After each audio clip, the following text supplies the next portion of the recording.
সায় সায় শব্দ তুলে ওদের গাড়িটা ছুটেছে। রাহা কথাতে জানালাটা খুলে রাখা হয়েছে।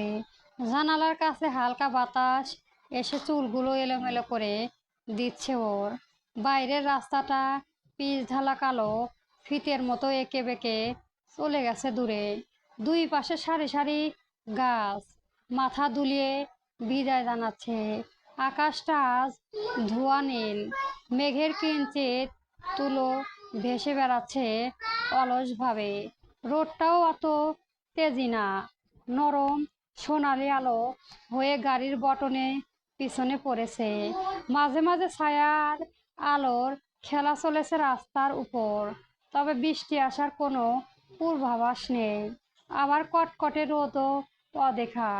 অদূরে কোথাও কোথাও ধানের ক্ষেতে সবুজ ঢেউ দেখা যাচ্ছে। বাতাসে ভেসে আসছে কাঁচা মাটির একটা মিশ্রণ স্যাঁতস্যাঁতে ঘ্রাণ। টাওয়ারের নিচের রাস্তা মৃদু গুঞ্জন আর পাখির ডাক আর বাতাসের ধ্বনি সব মিলিয়ে অদ্ভুত একটা আওয়াজ ভেসে আসছে কানে। তবে এত সব কিছু রাহার মন ভালো করতে পারলো না। বাতাস থেকে বের হওয়ার জন্য সবসময় ছটফট করা কোথাও গেল আনন্দ। আত্মহারা চঞ্চল পাখিটা আজ নিস্তেজ, কেমন মন মরা। খোলা জানালার হাত ঠেকিয়ে তাতে মুখ গুজে আর আনমরা বিষণ্ণ মুখে বসে আছে। এই নির্মল বাতাস, প্রকৃতির দৃশ্য, শান্ত আবহাওয়া কিছু তার মনে ধরছে না। ওর মন তো কেবল পড়ে আছে বিহান ভাইয়ের কাছে। লোকটা আসল না, ওনাকে সে দেখতে পারবে না কয়েকদিন। তাহলে বিয়েতে গিয়ে তার লাভটা কি হলো? আনন্দটা বা কি করবে? এর মাঝে ওর মন আরেকটা প্রশ্ন উদিন হলো, ওই লোকটাকে নিয়ে এত ভাবছে কেন সে? উনি কি আর সারা জীবন বাড়িতে পড়ে থাকবেন নাকি? সে তো কিছুদিন বাদে আবারও ঢাকা ফিরে যাবে। বড় বাবা এত বারণও যে লোক শোনে না, সে কি আর বসে থাকবে? ঠিকই তো ফিরে যাবে। তাহলে তার জন্য ওর এত মন খারাপের কি দরকার?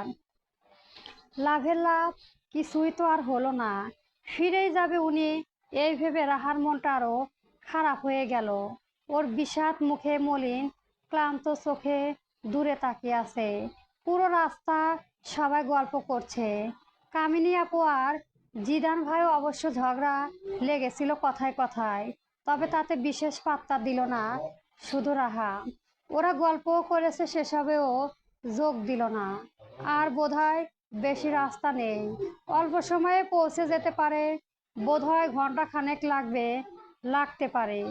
বাড়ি ফিরে ওর কাঠের দুতলা একটা ঘর রুমে বন্ধ করে শুয়ে থাকবে।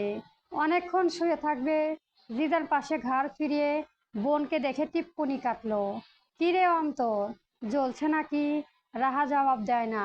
জিদান গলা ছেড়ে খেয়ে খেয়ে ওঠে, আহা, কেমন রাখি বাঁধিয়া এই মনে পাখি বান্ধিয়া, তুমি কাছে তবুও যে কত দূরে যে দূরে ওরে বধুয়া আপন। যা জ্বালিয়া রে পরাণ যায় জ্বলিয়া, গোপনা যায় জ্বলিয়া রে পরাণ যায় জ্বলিয়া রে। রাহা বিরক্ত হয়ে এবার বড় গলা চেঁচিয়ে উঠল, আহ জিদান ভাই, তুমি একটু থামবে? পিছন থেকে কপাল কুঁচকে কামিনী বলো, টেক কপ লাগিয়ে দিয়েই সবাই, তাতে অবশ্য কাজ হবে না।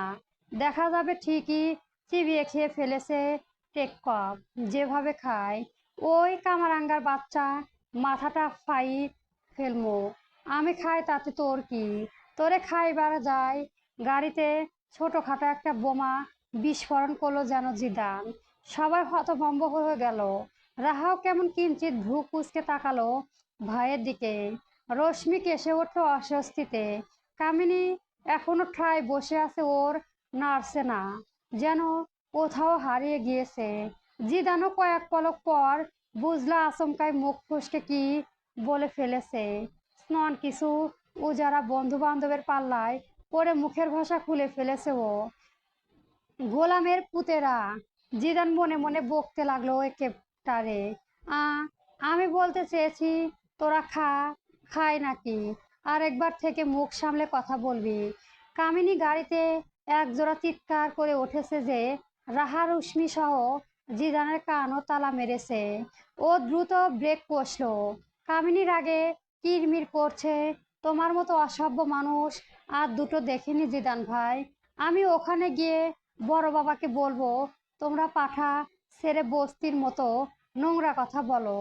তোমার হাড্ডি গুড্ডি যদি আমি না ভাঙিয়েছি তো ওই এই পাঠিয়ে ফিক্কা মার গাড়ি থেইকা কোনটি বেশি বক বক করে।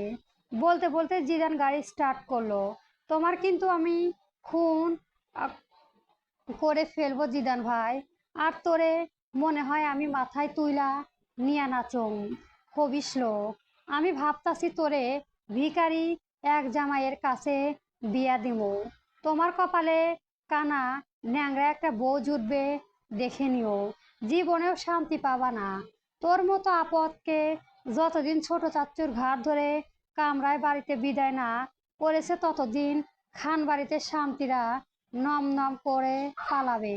ডাইনি কিনা তোমার রক্ত যেই দিন চুষে খাবো সেই দিন আমার শান্তি হবে। খাবি তো? ডাইনি একটা নাক বুবি। কামিনী রেগে হিস হিস করতে লাগলো। তা দেখে মজা পেয়ে জিদান হাসতে হাসতে গাড়ি চালালো। রশ্মি আপু, তোমার পাঠা ভাইকে কিছু বলবে নাকি আমি কল করব বড় বাবাকে? তুই কল দেওয়ার আগে চুলের মুঠি ধরে তোরে বাকি কথা শেষ হওয়ার আগে রাহা বিষাদ কণ্ঠে বলে উঠল, জিদান ভাই গাড়ি থামা, আমি নামাবো। জিদান অবাক হয়ে প্রশ্ন করলো, নামবি কেন? একে ধরেছে? রাহা কটমট করে তাকালো ভাইয়ের দিকে।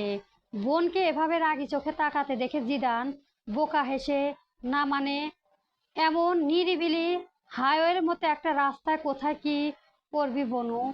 কোনো লোকাল বাথরুমও তো পাচ্ছি না। তুমি গাড়ি থামাও, আমি নামবো। এই গাড়িতে আর যেতে পারছি না, অন্য গাড়ি করে চলে যাব আমি। বোনের অবস্থা বুঝে জিদান মনে মনে হাসে। ফান্দে পড়িয়া বগা কান্দে রে, এই দশা হয়েছে বোনের। ও নিজেকে স্বাভাবিক রেখে বলল, রাগে না বোন, রাগে না। আর কথা বলবো না, শান্ত হয়ে যাক। চুমন্ত সু সুমন্তর সু বড় ভাইয়ের গু, যা মন্তর পড়ে দিলাম, তাও শান্ত হ বাপ। রাহা কিছু না বলে রাগ আর বিরক্ত নিয়ে আবার হাতের উপর মুখ বুজে বাহিরে তাকালো। পিছন থেকে কামিনী নিজের পার্স থেকে ইয়ারপড বের করে কানে গুজেতে গুজেতে বলল, কুকুরের ঘেউ ঘেউ শোনার চেয়ে হিরো আলমের গান শোনা বেশ ভালো। জিদান লুকিং গ্লাসে কামিনীকে ইয়ারপিন কানে গুজতে দেখে বলল, গুড গুড গুড কামিনী পাদের পুটপুট। ভাইয়ের কথা শুনে রশ্মি ফোন কল করতে করতে ঠোঁট টিপে হাসে। ওর পেটে ফেটে হাসতে হাসি পাচ্ছে। ভাগিস মেয়েটা দুই কানে ইয়া পিস গুজে রেখেছে বিধায় শুনলো না, নয়তো গাড়িতে হুলুস্থুল শুরু হয়ে যেত। ঠোঁট টিপে হাসছে রশ্মি, থামছে না ওর হাসি। জিদান আর চোখে পা ফিরে রাহাকে দেখে গাড়িতে গান ছাড়ে। কি আগুন জ্বলেছে বুকে জানে না কেউ, তাও জানে না। এই গান শুনে রাহা কিছুটা সুচলো মুখ ভাইয়ের দিকে তাকালো বোকার মতো। জিদান দাঁত বের করে হাসে। গানটা দারুণ না? আমার পছন্দ। রাহা আবারও জানালা দিয়ে তাকালে জিদান বিড়বিড় করে, সিচুয়েশনের সাথে গানটা যাচ্ছে। কি আগুন জ্বলছে বুকে জানো না কেউ, তো জানে না। এরপর আর কোনো আওয়াজ হলো না গাড়িতে, কেবল মৃদু আওয়াজে জিদান ভাই এক একটা গান চালাচ্ছে একের পরে। তখনও রাহা আনমনে জানালা দিয়ে বাইরে তাকিয়েছিল। ওর বিষণ্ণ মনটা কিছুতে যেন স্বস্তি পাচ্ছিল না। রাস্তাটা নীরব। মেইন রাস্তা না ধরে একটু ঘুরে ফিরেই বাইপাস রাস্তা ধরেছে জিদান ভাই। তাই আবহাওয়াটা আরো বেশি মুগ্ধকর লাগছে। মনে পড়ে বিহান ভাই এর সাথে বাইপাস রাস্তা ধরে আসা সেই দিনের কথা। সেই আদুরে ডাক, সেই উদ্দীপনার অনুভূতি তাকে আরো গভীর টেনে নিয়ে যাচ্ছিল। হঠাৎ রাহার পাশে আচমকায় একটা বাইক চলে আসে। এমন আকস্মাতে এত স্পিডে কোনো গাড়ি আসতে দেখে আটকে ওঠে রাহা। ভর ভর করে উঠল ওর বুক। ধুরফুর করে নিয়ে জানালার বাইরে তাকালে থমকে গেল ও। কালো একটা বাইক, শক্ত দহন ভাবে পেশিবাহু দু হাত যে লোকটার বাইক চালাচ্ছে, পরনে উনার কালো প্যান্ট, সাদা শার্ট, গায়ে আবার কালো ওয়েস্টকোট। শার্টের হাতা গুটিয়ে রাখা ফর্সা পেশিবাহু, হাতে ড্রাগ রক দৃশ্যমান, মাথায় কালো হেলমেট পরা, হাতে কালো গ্লাভ। ওদের গাড়ির সাথে সামান তালে বাইক চালাচ্ছে।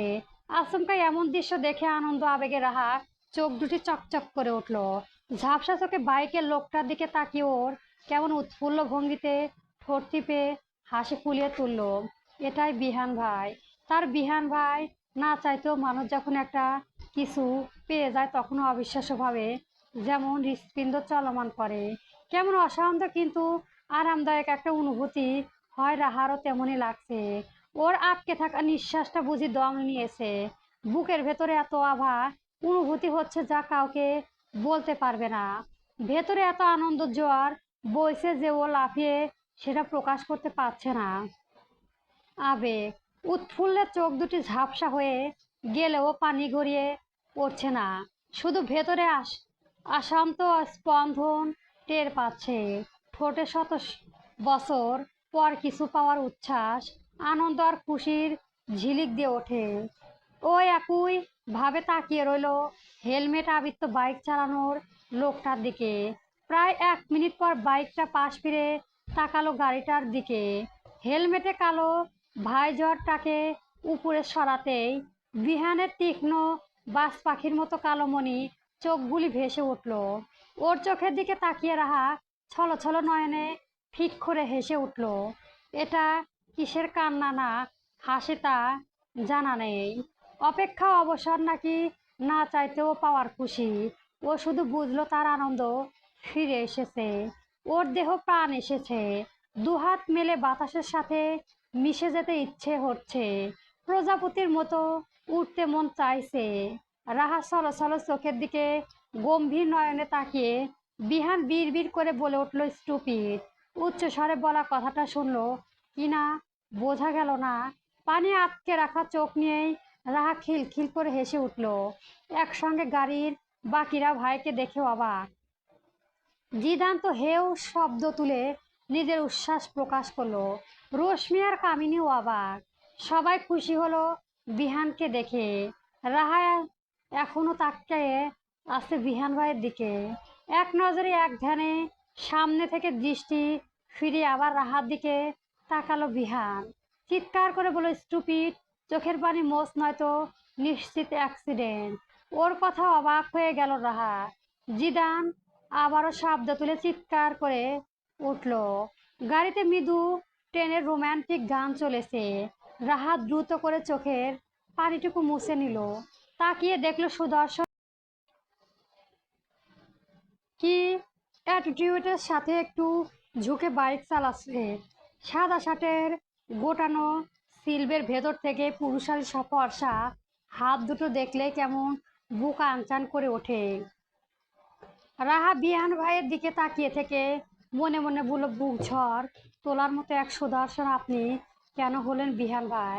দুটো গাড়ি সমান তালে চলছে। বিহান গাড়ি চালাতে চালাতে এক হাত উঠাতে রাহা চেঁচিয়ে উঠল, আস্তে। বিহান 1 সেকেন্ডের জন্য চেয়ে পকেট থেকে একটা কিছু ছুঁড়ে দিল জানালা দিয়ে গাড়ির ভেতর। সেটা গিয়ে পড়লো রাহার কোলে।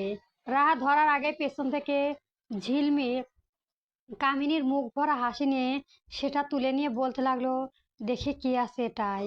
রাহা বিশেষ প্রক্রিয়া দেখালো না, দিয়ে দিল ব্যাগটা। তাতে অবশ্য জিদান কটমট করে কামিনীকে কয়েকটা বকা দিল। স্বেচ্ছার কোথাকার লোভী ডাইনি একটা পরের জিনিসের খালি নজর দেয়। কামিনী কিছু না শুনেই সেটা খুলে দেখতে পেল এক ঝাঁক পাকা তেঁতুল। এসব টকে আবার তার আগ্রহ নেই, তাই মুখটা ভার করে সেটা আবার রাহাকে ফিরিয়ে দিল। তা দেখে জিদান অট্টহাসিতে ফেটে পড়ে বলতে লাগলো, রসগোল্লা রে রসগোল্লা, মালাই। বজ্জাত লোকটা যে তাকে টিস করে এসব বলেছে তার বুঝতে বাকি নেই কামিনীর। ও কেমন যেন হিংসে হচ্ছে, কারণ তেঁতুল তো রাহার পছন্দ করে। বিহার পাশাপাশি বাইক চালাতে চালাতে আবার বার কয়েক ঘাড় ফিরিয়ে দেখছে রাহার প্রফুল্ল মুখটা। এই মুখটা তো তার এক বুক শান্তি, তার ক্লান্তি অবসানে ঔষধ। রাহা চেঁচিয়ে জিজ্ঞেস করলো, আপনি না কুমিল্লা যান না, যাবেন না বলে কতই না ভনিতা নিলেন। বাতাসে বাড়ি গেলেও আবছা শব্দগুলি কানে এলো বিহানের। ও সামনে থেকে মুখ ফিরিয়ে তাকালো রাহার দিকে। তীব্র বাতাসের কথা বাড়ি খাচ্ছে, হাওয়ার সাথে মিলিয়ে যাচ্ছে। মেয়েটা যেন শুনতে না পায়, তাই বাতাসের ক্ষীণ আওয়াজ ছুঁড়ে দিল না। অক্সিজেন হোস আমার, একা সারি কি করে বল। এরপর আর বিহান অপেক্ষা করলো না। জিদানের গাড়ি টপকে এক টান দিয়ে সামনে চলে গেল। গাড়ির ভেতরে প্রত্যেকটা লোক সামনে দুর্দান্ত স্কেলে চালানো এক বাইকারকে দিকে তাকিয়ে রইল। আনিমেষ। সাদমান খানের বাড়ি আসতে প্রায় 4 ঘন্টা লেগেছে। এদিকে জিদান হেলে দুলেতে ঘুরিয়ে ঘাড়িয়ে আসতে প্রায় 5.5 ঘন্টা লাগিয়েছে। মাঝ রাস্তায় সবাই মিলে রেস্টুরেন্টে আবার খেয়ে দিয়ে সময়ও কাটিয়ে এসেছে। রাহার মামা বাড়ি ফিরে এসে দেখে বাড়ির সবাই চলে এসেছে। উঠানে বড় মাকে একজনের সাথে কথা বলতে দেখে দৌড়ে রাহা ওইদিকে যায়। কিরে, তোরা চলে এসেছিস? এত দেরি হলো কেন রে মা? রাহা প্রশ্ন করলো উল্টো। বড় মা, বিহান ভাই আসেনি এখনো। মেয়ের প্রশ্ন কপাল কুঁচকায় আফসানা বেগম। দামি জামদানি শাড়ির আঁচলটা আর একটু টেনে বিস্মিত কণ্ঠে শুধায়, ওমা কি বলিস এসব? বিহান আসতে যাবে কেন? ও তো নেত্রকোনায়। না বড় মা, উনি আমাদের সাথেই মাঝ রাস্তায় দেখা করেছে, কিন্তু এরপর তো আমাদের আগে বাইক চালিয়ে চলে এসেছে। উনি এখনো আসেনি। কি বলিস তুই? কই ছেলে তো আমার আসেনি। দাঁড়াও, ফোন দিচ্ছি। ফোনের নাম্বার ডায়াল করতে করতে তিনি প্রশ্ন করলেন আবার, মা, আমার আবার মজা করিস না তো? একটুও না বড় মা। বিহানের ফোনে কল হয়ে কেটে গেল। ততক্ষণে বাকিরাও চলে এসেছে। ভেতর থেকে জাহানারা বেগমের সাথে ওনার বড় ভাইপো পাপিয়া সুলতানাও চলে এসেছে। রাহাকে জড়িয়ে চুমো খেলেন, সবাইকে আদরের সাথে ভেতরে নিয়ে গেলেন। রাহাও ভাবলো ফ্রেশ হয়ে নিতে নিতে বিহান ভাই নিশ্চয় চলে আসবেন। ফ্রেশ হয়ে কিছু নাস্তা করার পর উঠানে বাইকের শব্দ পেতেই রাহা দৌড়ে গেল। দেখতে পেল সত্যি বিহান ভাই এসেছে। বাইকে নামতে নামতে উনি তার দিকে তাকালো। রাহার ভীষণ আনন্দ লাগছে। অদ্ভুত একটা অনুভূতি হচ্ছে লোকটা আসতে দেখে। বিহান এসেছে দেখে জাহিরুল মির্জা কোলাকুলি করলেন। সদরের ভেতরে নিয়ে এলেন বিহান ভাইকে।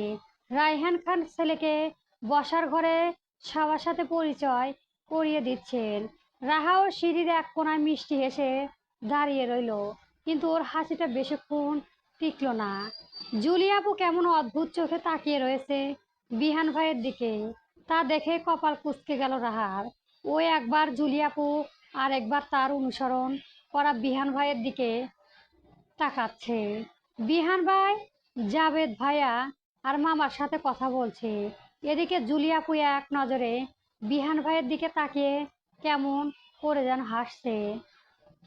জুহি আপুর চাহনি দেখে রাহা কেন যেন মনের ভেতরে আগুন জ্বলতে লাগলো। শরীরটা কেমন জ্বলছে। ছেলে মানুষ কি জীবনে দেখেনি, এভাবে তাকাবে কেন? রাগে রাহার দাঁত কটমট করছে, ভেতরে কেমন হিংসে হচ্ছে।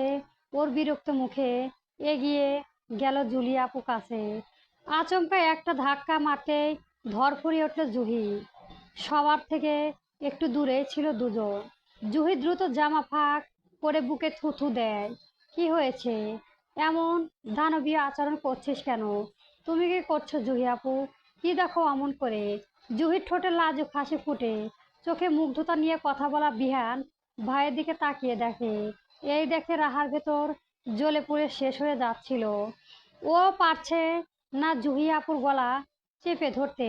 ভেতরে যেন দাউ দাউ করে কিছু জল জ্বলে এমন অনুভব করছে রাহা। জুহি আপু কেন তার বিহান ভাইকে এমন বিভোর চোখে দেখবে? কেন এভাবে দেখে আসছে? এটা তো চাচাতো ভাই তা রে রাহা। রাগে শরীরে চামড়া জলে যাচ্ছে রাহা। আর এদিকে সে লাজুক হেসে যেন ডুবে যাচ্ছে বিহান ভাইয়ের মাঝে। হিংসের আগুনে জ্বালতে থাকা রাহা রাগে কটমট করে জুহির হাত ধরে টেনে ভেতরে নিয়ে যেতে লাগলো। কিরে রাহা, এমন হাত ধরে টানছিস কেন? আমাকে নিয়ে রুমে চলে আপু, আমি বিশ্রাম নেব। তো বিশ্রাম নিবি তুই? তুই যা, আমাকে কেন টানাটানি করছিস? কারণ আমার সহ্য হচ্ছে না। কি বলিস? ছাড় না হাতটা। না তুমি চলো আমার সাথে। তোমাকে এখানে রেখে গেলে আমার বিশ্রাম হবে না। রাহা এক প্রকার টেনে হিসে জুহিকে নিয়ে বসার ঘর থেকে চলে গেল। ও সহ্য করতে পারছে না কাউকে বিহান ভাইয়ের উপরে তাকিয়ে তাকিয়ে থাকতে দেখে। বিকেলে নাস্তার পর জাবেদ ভাইয়া বিহান ভাইকে নিয়ে বের হয়েছে ভোরে ভেবে রাহা স্বস্তির নিঃশ্বাস টানে। ইস, লোকটা এতটা সুদর্শন কেন হলো? পাশের বাড়ি কেমন আত্মীয় সম্পর্কে ভাবিগুলিও কেমন করে তাকিয়ে থাকে বিহান ভাইয়ের দিকে। কেন রে, তোদের কি জামাই নাই? জামাইয়ের চোখে লাগে না? পরপুরুষের দিকে তাকাস কেন? হা, নির্লজ্জ নারী লোক। আর অবিবাহিত মেয়েগুলি, ওরা যখন লুকিয়ে বিহান ভাইকে দেখে তখন মনে হয় ওদের চোখ হদডি তুলে ফ্রাই প্যানে ভেজে ফেলতে। এসব ভাবতে ভাবতে রাহা চানাচুর মাথা কাঁপছিল। হঠাৎ পিছন থেকে মাথা গাঁটটা খেয়ে উফ করে বাতুত শব্দ তুলল। মাথায় হাত বুলাতে বুলাতে বিরক্ত মুখে তাকিয়ে দেখলো পাশের সোফায় এসে বসেছে জায়ান ভাই। সাদা পায়জামা আর পাঞ্জাবি গায়ে দেওয়া, সারাদিন বিয়ের কাঠ বিলি দিয়ে সবে বাড়ি ফিরেছে। তুমি আমাকে মারলে কেন জায়ান ভাই? এসেছি পর থেকে আমার খোঁজ নিয়ে এসিস একটা বার? তুমি তো কাজে বাহিরে ছিলে, তাহলে খুঁজে নিব কি করে? কাল কল করতে পারতিস না? রাহাকে চানাচুর খেতে দেখে ওর চামচটা কেড়ে নিল জায়ান। রাক্ষসী, সারাদিন কত খাস? সেই সকাল থেকে না খেয়ে আছি আমি। এই বলে জায়ান পরপর 2 চামচ চানাচুর মাখা মুখে তুললো। তুমি আমারটা কেন নিচ্ছ? মামনিকে কি ডাকবো আমি?